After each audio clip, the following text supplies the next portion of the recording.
Hola, soy Laura Noa y les doy la bienvenida en nombre de 385 Kaizen a nuestro ciclo de charlas Litio, Extracción e Industria.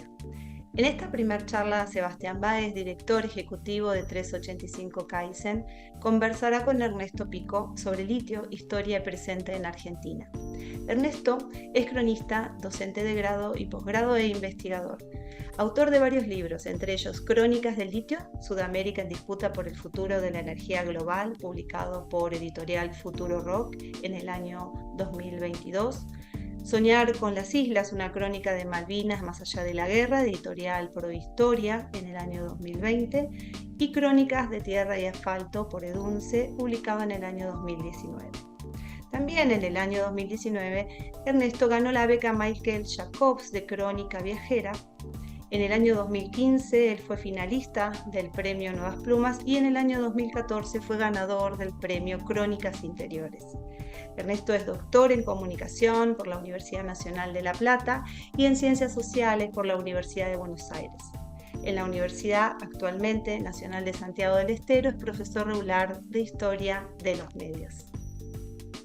Me parece más que interesante que puedas abrir en este ciclo de conversaciones que vamos a tener con distintos referentes del litio, en este caso con vos desde el lado periodístico. ¿Cuáles son los antecedentes que en Argentina tenemos acerca del litio? ¿Cuáles han sido los inicios? Bueno, las primeras, la historia de la exploración y el uso del litio en el territorio tiene como algunos mojones muy puntuales y un poco espaciados incluso entre sí en el tiempo. Su primer momento es cuando hay un químico y geólogo famoso entre los geólogos que se llama Luciano Catalano, que cuando tenía 30 y pico de años se va a la Puna a explorar. O imagínate que la Puna todavía eran territorios nacionales, no eran ni provincias todavía, estaban pasando pasaban la propiedad de Bolivia, de Chile, después volvían para el territorio argentino, era una cosa absolutamente inexplorada prácticamente. Y Catalano va a recorrer esos territorios a tratar de ver qué componentes había, qué recursos había, cómo era la geología, la geografía. Y hace una serie de expediciones entre 1923 y 1927, donde efectivamente descubre que había, entre otros minerales, litio, ¿no? Y recién publica un libro, dos libros en realidad, que son muy importantes para conocer los orígenes. En la década del 60, cuando ya es un veterano geólogo y es subsecretario de minería de la nación, del gobierno de Ilia, y publica dos libros que son muy importantes, que uno es el estudio geológico económico del Salar del Hombre Muerto, ¿no? Donde él hace una mezcla un poco la narración sobre ese recorrido de la Puna y cuenta lo que encuentra ahí, ¿no? Los minerales que encuentra, etc. Y otro libro que es, se llama así, Boro, Berilio, Litio, y le dedica, es un librito de 100 páginas en que le dedica una parte a cada uno, y las últimas 20 páginas son sobre el litio, y es el estudio más pormenorizado que hay hasta ese momento en la Argentina, donde la preocupación de él era el uso del litio para la energía nuclear en ese momento, y hacer un uso soberano del litio para la energía nuclear. Estamos hablando de 1964, donde todavía en Chile y en Bolivia, que son los otros países del Triángulo del Hombre Muerto, del Triángulo del Litio, no se habían explorado en profundidad los salares tampoco, ¿no? Las investigaciones de Catalano, los textos de Catalano, van a hacer que después, cuando se crean fabricaciones militares, entre el fines de los 60, principios de los 70, se ponga en marcha el plan Salares, porque lo que dice Catalano en ese texto es, porque el tipo se había ido en una aventura solo, por favor, esto hay que explorarlo, hay que conocerlo, porque hay recursos que pueden ser importantes para el desarrollo del país. Entonces, Fabricaciones Militares crea el Plan Salares a principios de los 70 y empiezan las exploraciones, se hacen perforaciones, estudios en toda la Puna en Argentina, al mismo tiempo que empiezan las exploraciones en Chile, pero por otros motivos. Pero después lo frenan en la década del 80 porque decían que era costoso y que era cohete porque no encontraban nada valioso. Y ahí cuando lo frenan, Ernesto, ¿lo frenan multilateralmente o lo frenan desde alguno de los países primero? No, lo frenan en Argentina puntualmente en 1980. Hay que entender también el contexto internacional. Estados Unidos, el Servicio Geológico de Estados Unidos, había lanzado un satélite, el ERTS-1, por una serie de convenios con los países del sur. El satélite podía explorar, ¿no? y hacer como imágenes para entender la geología de esta parte del continente, y es el primer momento en que ellos dicen, ahí hay un territorio que a nosotros nos resulta relevante, y en ese momento, mirá lo que son las cosas, lo pensaban como el lugar ideal para refugiarse si es que había un desastre nuclear, por la altura, por eso les interesaba y por eso había que venir a explorar la Puna. Bueno, Wow. lo cierto es que en ese momento en Estados Unidos ya se trabajaba, ya existía una pequeña industria del litio de la década del 40, existían un par de compañías que extraían litio tanto de roca como de salares, y trabajaban usaban el litio para la industria aeronáutica, como aleación hacían una aleación con aluminio, y la usaban para la producción de cristales y de cerámicos, pero era una cosa muy pequeñita y no muy significativa. Y Estados Unidos, en el año 1980, yo no sé si la gente de fabricaciones militares no habría leído el informe o qué, pero coincide, o sí lo habrá leído, pero en 1980 el Servicio Geológico publica un informe, y mirá el momento, 1980, donde dice que el litio podría ser utilizado para el almacenamiento de energía y para la alimentación de vehículos eléctricos. Estamos hablando hace más de 40 años. Hace más de 40 años. Que se publica este informe, y entonces, claro, se despierta un interés más fuerte por los recursos del triángulo del litio. Y en 1985 en Argentina, durante el gobierno de Alfonsín, deciden retomar la exploración, pero deciden lanzar una licitación internacional, porque dicen, bueno, nosotros con los recursos que tenemos no podemos, es un territorio muy vasto, tenemos que ir a ver qué hay ahí. Hacen una licitación internacional, y la empresa que gana es una empresa que se llama Litco. En ese momento es una empresa que en realidad a lo largo de la historia va cambiando de dueños, pero en ese momento era lo que había sido originalmente la Lithium Corporation of America, que era la empresa que había empezado con la exploración de litio en los 40 en Estados Unidos. Gana la licitación a Litco para venir, viene a la Argentina, y cuando viene, claro, empiezan los conflictos políticos, porque Vicente Sadi, gobernador de Catamarca, en el año 85-86, dice, no señor, usted no puede venir, ¿no? Le dice al gobierno nacional, usted no puede venir a perforar aquí porque está afectando los recursos de mi provincia. Se paraliza por cuestiones judiciales, se baja un poco la cancha, y la gente del Litco decide irse a Bolivia, porque ya estaban haciendo, ¿no? Ya estaban explorando a ver qué pasaba ahí, y es un camino muy interesante el que hacen, porque esto va a desembocar en las primeras explotaciones industriales en Argentina. Se van a Bolivia, intentan hacer un trato con Paz Extensoro, que era presidente en ese momento, y en 1989, para ir al Salar de Uyuni, que es un salar mucho más grande que el Salar del Hombre Muerto, mucho más difícil de explorar. Pero el problema que tenía comunidades originarias como muy combativas, que le paralizan el país por 9 días a Paz Extensor, hasta que Paz Extensor da de baja el acuerdo y Litco tiene que volver. En ese paréntesis, se muere Sadi, hay un lío político en Catamarca, lo termina sucediendo el hijo, con la singularidad de que el hijo no tiene ningún drama con que avancen las cuestiones para la exploración del litio, ni de la minería en general. Y en 1991, el mismo año, ha sido mucho más conocido Catamarca por Minera La Lumbrera y por todo lo que significaba en términos de visibilidad económica, política, periodística, etc. Pero se firma el mismo año la llegada de La Lumbrera con la llegada de Litco para empezar a construir la planta de extracción de litio en el Salar del Hombre Muerto en Catamarca, ¿no? O sea, por supuesto en un lugar diferente, pero es en el mismo momento. Coincide con la decisión política de un tipo que dice, bueno, yo estoy de acuerdo, venga, ¿no? Y ahí empieza, hay una inversión enorme, es una inversión de $145 millones en ese momento, que un montón, para construir la planta, que demoran desde 1991 a 1997 en ponerla. Y recién ahí, por eso también es interesante pensar que ahora que estamos hablando, hago un paréntesis, ahora que estamos hablando de toda esta cantidad de empresas que estestán pensando en invertir, en trabajar el litio en la región, que son procesos muy largos. Y es interesante conocer la historia para ver, ¿no?, cómo es ese desarrollo. ¿Cómo ha sido esa trazabilidad? Claro, cómo ha ido ocurriendo. Porque vos fíjate que hay cuestiones que tienen que ver con la cuestión tecnológica, con la cuestión científica, con la cuestión política, y todo eso va cambiando según el contexto que vos veas, ¿no? Bueno, y entonces en el 97 recién empieza a trabajar, recién se empieza a hacer efectiva la extracción de litio en Argentina, puntualmente en el Salar de Lomo Muerto en Catamarca, con en ese momento se llama Litco, ahora se llama Laivan porque después cambia de dueño. Pero ahí comienza a ponerse en movimiento ese proyecto, ¿no? Que le ponen Proyecto Fénix por esto de que, ¿no? Dicen que le ponen, allá dicen que le ponen por eso, ¿no? Porque renace de la ceniza, porque estaba que se caía en un lugar, se cae en el otro, y vuelve. Yo no sé si era cierto, pero así dicen ahí en la zona, ¿no? Ernesto, te hago una pregunta, y en todo esto que venimos conversando de los obstáculos, si se quiere, que han ido surgiendo a lo largo de todo este camino para llegar finalmente a lo que son las instalaciones para comenzar la explotación, ¿cómo son los antecedentes que hay respecto a el factor social? ¿Cómo ha influido eso? Porque yo entiendo de que hay mucha gente que lo tiene como estigmatizado al tema del litio y sin embargo hay otras que lo miran con mucha más naturalidad, incluso gobiernos, ¿no?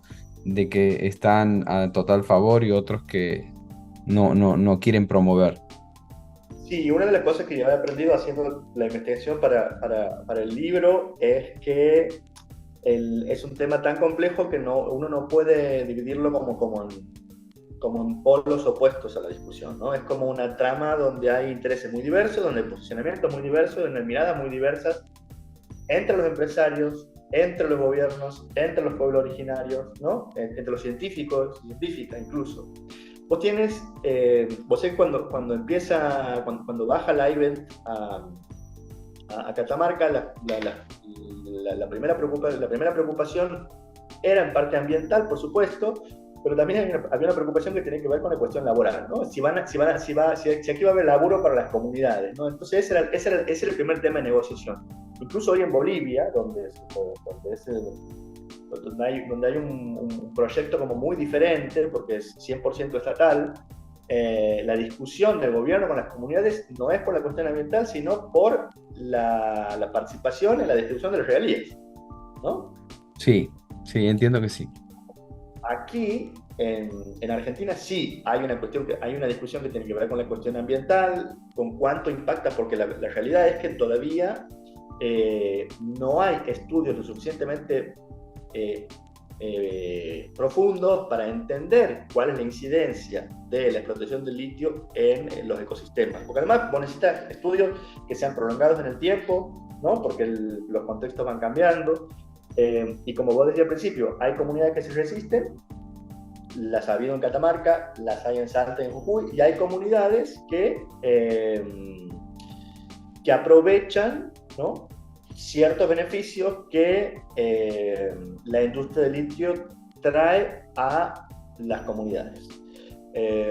Por ejemplo, 2 años antes de que empezara la explotación en Olaroz, González de Jujuy, me acuerdo que había habido una publicación en Catamarca donde los catamarqueños renegaban porque había en Laiven, para ese momento, ya estamos hablando 5 años después de que me empezó a funcionar la explotación de litio ahí, había 289 personas trabajando, decía la nota, y solo, para que aquí tengo anotado el número, y solo 23 eran catamarqueños, ¿no? Entonces eso era lo que les preocupaba.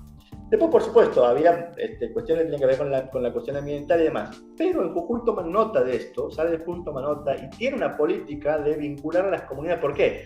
Porque en realidad las comunidades consiguen laburo al principio cuando es mano de obra para la construcción, para hacer de señalero en los caminos. Para la infraestructura sería. Para la infraestructura. Pues después necesitas ingeniero, necesitas químico, necesitas personas capacitadas. Bueno, Sale de Jujuy lo que hizo fue empezar a capacitar a personas de las comunidades para que fueran ayudantes de laboratorio, por ejemplo. No los llevó a la universidad que sean ingenieros, pero sí los vinculó para meterlos adentro, ¿no? Con otra perspectiva. Incluso si vos ves los videos de promoción, hoy tienen estratégicamente, bueno, y es una manera también de acercarse, te muestran los videos donde están los ingenieros blancos y las ingenieras blancas con las personas de las comunidades originarias, con personas marrones, se dice ahora, y típicas de las comunidades de las localidades con sus, ¿no? Con sus ambos y con sus cascos y con sus antiparras para trabajar en el laboratorio, como muy asimilados a otro tipo de laburo.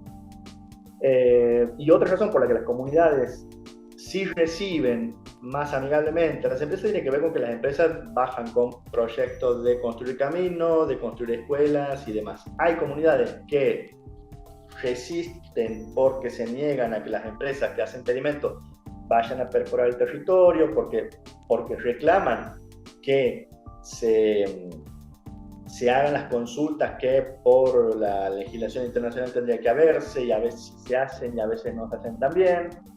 Y por la preocupación que hay por la cuestión ambiental en algunos sectores también, que es importante. Ernesto, ¿y dentro de tu investigación, qué has escuchado acerca del uso del agua? Porque muchos de los ambientalistas también tienen algunas quejas de que en el desarrollo de la explotación es que se utiliza mucha agua. ¿Qué hay de esto?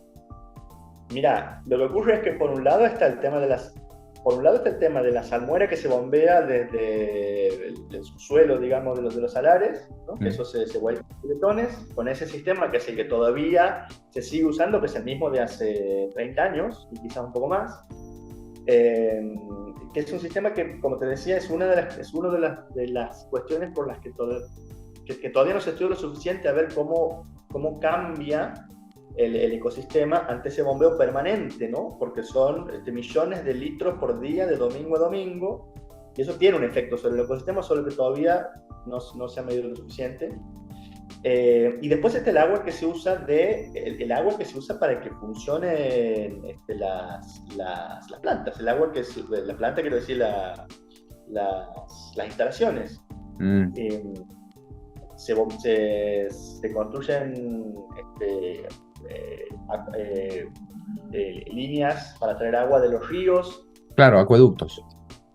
Acueductos, ahí está, no me sale la palabra, se construyen acueductos que traen agua de los ríos y que también son zonas donde hay vegas con ríos muy finitos, y que efectivamente las comunidades han planteado. El uso del agua ha provocado mortandad de peces, ha provocado que se han secado vegas, ¿no? En algunos lugares, por eso cuando se han empezado a construir acueductos nuevos han salido a resistir, y eso es algo que efectivamente pasa porque el agua es un bien muy escaso en esos territorios, ¿no? Y que además hay que tener en cuenta que estos salares, que están muy lejos del ojo público y son lugares a los que uno va por turismo y ni siquiera va a esos lugares donde efectivamente están. La gente tiene que entender que, por ejemplo, el Salar del Hombre Muerto está a más de 600 kilómetros de la capital de Catamarca, ¿no? Y está como a ya más de 500 de Salta, o sea, está muy, muy aislado. Remoto, muy totalmente remoto. Muy remoto. Con Oralós pasa lo mismo, Oralós está a más de 300 kilómetros de la capital de Jujuy, y en el medio hay montañas, hay pueblitos muy pequeñitos, poblaciones dispersas, pero que también tienen una economía una economía propia pequeña de escala para el autosustento con animales, con el uso de esa agua, ¿no? En algún momento con la venta de sal, ¿no? Que se acaba de ahí. Claro. Entonces, es como que de pronto, y bueno, lo que ocurrió también, hablamos al principio, de que el litio al principio se utilizaba, ¿no? En una escala mucho más pequeñita, que en los 80 se empieza a hablar de su posible uso para el almacenamiento de energía y para alimentar vehículos eléctricos, y ese impacto recién se ve en los últimos 10 años, en los últimos 10 años donde se multiplica el aumento y la demanda, la demanda y el precio de la tonelada de litio, que pasa de $14,000 a $78,000 en 10 años. Es una locura. Entonces hay como un aumento exponencial de la demanda, del precio y por ende de las empresas que están intentando bajar al territorio. La realidad hoy es cómo van a bajar. La pregunta es cómo van a bajar y hacer qué cosa, con qué tecnología, con qué recursos, con qué vínculos con los gobiernos y las comunidades. Porque hoy en Argentina tenemos 2 que están funcionando, una que está empezando a funcionar, y hay como 40 haciendo fila, ¿no? Entonces ahí va a haber cambios importantes que hay que ver cómo ocurren, ¿no? Bueno, Ernesto, mirá, yo te agradezco, la verdad, muy ilustrativo este recorrido en estos minutos, y me encantaría que para concluir me digas justamente esto, después de todo este trabajo de investigación que has venido haciendo, ¿cuál es tu conclusión, ¿no? Después de pasear por este camino de la historia del litio y de todo. Y de todo esto que acompaña a esta tecnología. Y mira, la conclusión es que en torno al litio, la conclusión que yo puedo sacar hoy, que tampoco es una conclusión brillante, pero que te lo voy a compartir, es que en torno al litio, que es un problema complejo que tiene aristas ambientales, aristas económicas, aristas culturales por lo que pasa con las comunidades, aristas tecnológicas, porque esto no lo hemos dicho, y es algo que me parece que también es motivo de todas estas conversaciones. Hay científicos, hay empresas que están tratando de buscar tecnologías más limpias para la producción y para la extracción, y ese es un camino. El Estado está intentando ver cómo ascender en la cadena de valor con el tema de las baterías, pero de todas esas aristas, el litio al final, me parece que el tema del litio y el problema del litio es, al final de cuentas, un problema político. Es decir, político no en el sentido partidario, sino en el sentido estratégico. Es decir, cómo los distintos sectores de la sociedad, ¿no?, armonizados de alguna manera, esto no puede ocurrir sin conflicto, porque el conflicto social siempre está ahí, porque siempre hay intereses diversos, pero de alguna manera, y ahí quizás sí el Estado tiene un rol en tratar de armonizar esos intereses, cómo armonizar una estrategia que permita una producción que apunte al desarrollo, que respete los derechos de las comunidades y que le ofrezca los mayores beneficios posibles al país. Porque Argentina tiene una de las legislaciones más regresivas en términos de vínculo con el sector privado, es decir, porque no lo hemos dicho al principio, pero también las empresas que vienen del exterior solo tienen que dejar un 3% de regalía de lo que producen, que es nada si comparamos con Chile, que tienen que dejar el 40% y demás. Bueno, es una discusión, y también ponerse de acuerdo entre el país, entre el gobierno central y las provincias. Hace poquito ha habido un intento de ley para hacer lo que se hizo en Chile, de nacionalizar el litio, y no salió una corporación internacional a decir que no, o a decir que no, salieron los diputados de Catamarca a decir que era inconstitucional, claro, porque le afectaba. Entonces la discusión, quiero decir, es política. Hace falta ponerse de acuerdo, hace falta información, por eso está muy bueno que tengamos estas conversaciones, y hace falta ponerse de acuerdo a ver cómo las provincias, el Estado central, el sector privado, las comunidades de alguna manera pueden articular para que esto que ahora es una posibilidad, no sea una posibilidad perdida, sino que sea una oportunidad que beneficie de la manera más igualitaria posible a los actores, ¿no? Bueno, Ernesto, la verdad ha sido un privilegio poder conversar con vos. Te agradezco infinitamente, ¿sí? Te invito a que, bueno, puedas seguir este ciclo que va a haber otras 3 conversaciones más, donde va a haber otros referentes desde el lado industrial, desde el lado científico, así que desde ya estás totalmente invitado. Y estaremos acompañando. Felicitaciones por la iniciativa y gracias por la invitación. Bueno, hasta pronto, muchas gracias. Esperamos que disfruten de este ciclo de charlas y recuerden que estamos a disposición para ampliar los temas que sean de su interés. Gracias por participar.